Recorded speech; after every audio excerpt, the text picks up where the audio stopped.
Welcome to AdMaths. Learn mathematics with ease and fun. This is Teacher Mike's TV. Please don't forget to subscribe. Enjoy watching while learning. Stay tuned. Good morning. Welcome to AdMaths. I'm Sir Mike and I will be your mathematics teacher for the day. Today, we will be discussing about solving partitive proportion problems. What is the first thing that we need to know about solving partitive proportion problems? The first thing that we need to know when solving partitive proportion problems is to tell whether a problem is a partitive proportion or not. So how do we do it? Let's have an example. There are 50 pupils in the class. The ratio of boys to girls is 3:7. How many boys are there? So how can we tell whether this problem is a partitive proportion or not? Let's proceed to step 1. Step 1. Set up the proportion. Based on our previous lesson, a proportion is shown by two equal ratios. So we must have two equal ratios here. One ratio here equals another ratio there. When setting up the proportion, do not forget to put the label. So go back to the question. So here in the problem, we can find boys to girls as the ratio. So the label will be B stands for the boys is 2, G stands for the girls. So since they are equal, you must have the same label on both sides. So you must also have boys to girls over here. Now, we put the given. So 50 pupils, let us put 50 pupils here. Can we put 50 pupils? No. Why? Because 50 pupils do not talk about boys only. And 50 pupils do not talk about the girls only. In other words, ibig sabihin po nun, si 50 pupils, hindi lang siya boys. Si 50 pupils, hindi lang siya girls. So, anong gagawin kay 50 pupils? We will be setting that aside. So, pwede rito, 50 pupils. So, that will be the total. Why the total? Because it talks about the whole. Yun daw yung kabuang bilang ng mga pupils in the class. Now, let's proceed to other numbers in the problem. The ratio of boys to girls is 3:7. So 3:7. So 3 here, 7 there. So after setting up the proportion, we can already tell whether this problem is a partitive proportion or not. So ano magiging clue natin? After setting up the proportion, if you see two or more blanks, this is already a partitive proportion. Doon pa lang, pag nakakita ng dalawang blanks sa sinet up na proportion, automatic yun, partitive proportion. What if you're not yet contented with that? There's another clue. Ano yon? You have a total and the ratio of the parts. Yung boys tsaka girls, yan yung ratio of the parts. Why? Si boys and girls, they are the parts of the class. Why? Kasi pag pinagsama si boys tsaka si girls, they make up the whole class. But remember this. No, yung 3:7, yung ratio ng 3:7 do not represent the actual number of boys and the actual number of girls. Why? Because 3 plus 7 do not make 50 pupils. Yun po yun. So, ngayon, pagkatapos sa step 1, we are able to tell whether this problem is a partitive proportion or not. Ano ulit yon? You see two blanks. Doon pa lang, okay na tayo doon. But again, if you want to see another clue, you have a total and you have the ratio of the parts. This problem is a partitive proportion problem. Now that we are able to tell that this is a partitive proportion problem, we can already proceed to step 2. What is step 2? Add the ratio. When you say add the ratio, you will add the numbers that you see in the ratio. Again, what is the ratio? 3 is to 7. So let's add 3 and 7. 3 plus 7, you get 10. You get 10.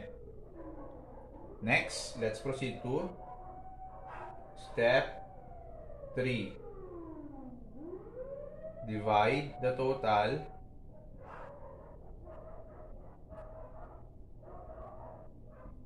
by the sum. By the sum. So what is the total? That is 50 pupils. So 50 divided by the sum is the answer in step 2 because you add two numbers and that is the sum. 50 divided by 10. What is the answer? That is 5. The answer here will be our multiplier.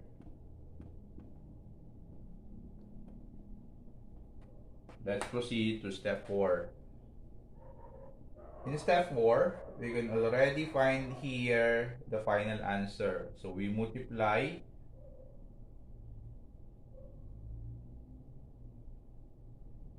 the multiplier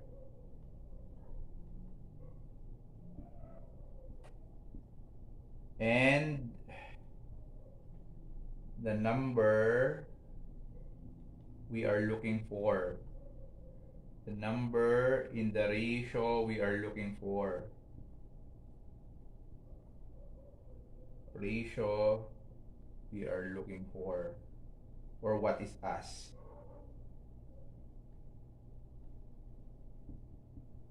So 5 multiplier, that is 5 times what is the number in the ratio that we are looking for. So our ratio is 3 is to 7, which between the two is the number that we are looking for. How will we know that? Paano natin malalaman? We will go back to the question. What is the question in the problem? How many boys are there? So what is the number in the ratio? That stands for the number of boys. That is 3. So 5 times 3 equals 15. So that will be our final answer. But remember, do not forget the label. So we are looking for the boys. So the answer is 15 boys. Final answer. Kung gusto nyo pa, say for example, you are not yet satisfied. You want to look for the number of girls. So again, use the multiplier. Multiply it to the number in the ratio that stands for the number of girls. So what is that? 7. 5 times 7, that is 35. 35 girls. Pero kung nakuha nyo na si boys, okay na yon.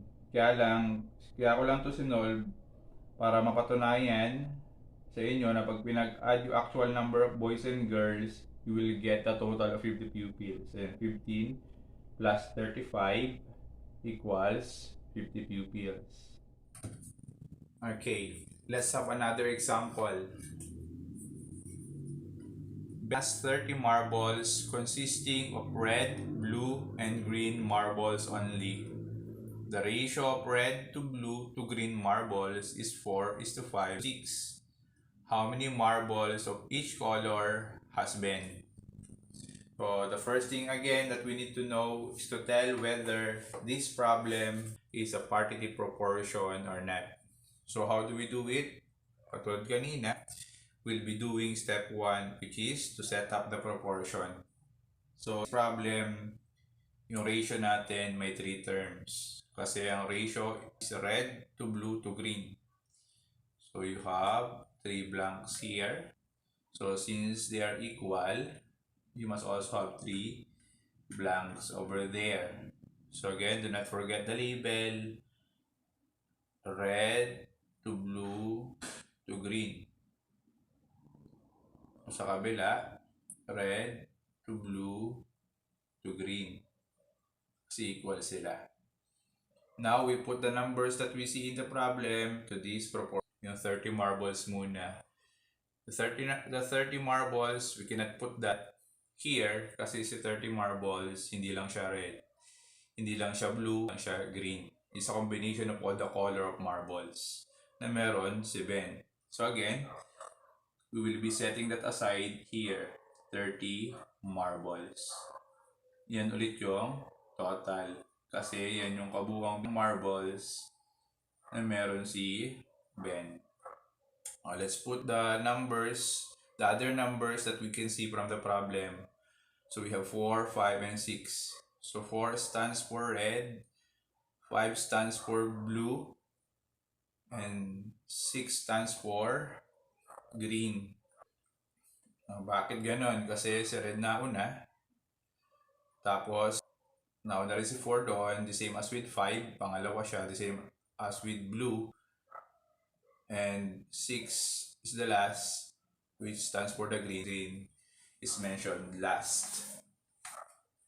So makikita nyo, you have 2 or more blanks. So you have 3 blanks here, automatic yan.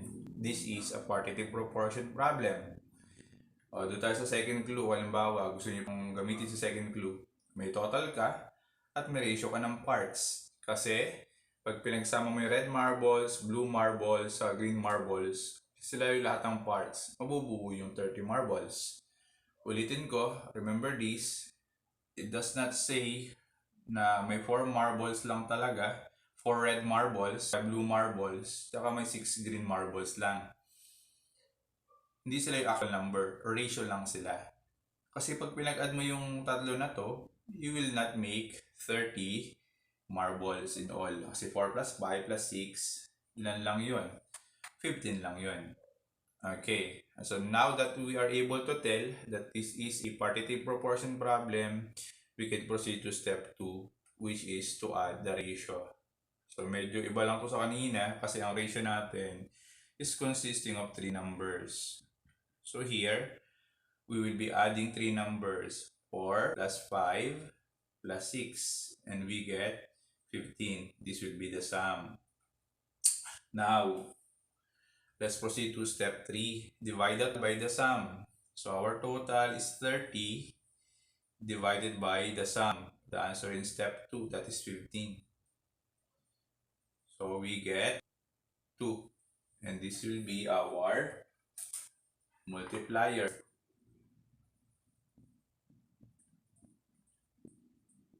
Yan. So let's proceed. Let's move on to step 4. The multiplier by the number in the ratio we are looking for. So since in the problem, we are asked to get the number of marbles of all colors, so mag-multiply tayo ng lahat. Lahat ng number sa ratio, i-multiply natin kasi lahat ng actual number ng bawat kulay hinahanap natin. So dapat ganun, binabasa nyo rin kung ano hinahanap. So multiplier 2 times, let's have first yung red. So times 4. So we have 8. You have 8 red marbles. Next, yung the multiplier 2 multiplied by, let's find for the number of blue marbles. We have 5. So 2 times 5, we get 10 blue marbles. And lastly, we multiply the multiplier 2 with the number in the ratio that stands for the green. We have 6. 2 times 6, we have 12 green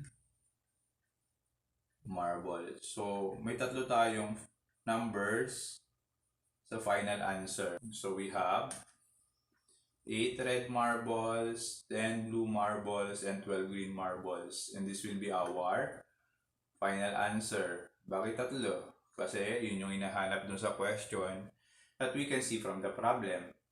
So, di ba, ganun kadali lang? So, that ends my discussion. See you in the next lesson. Thank you.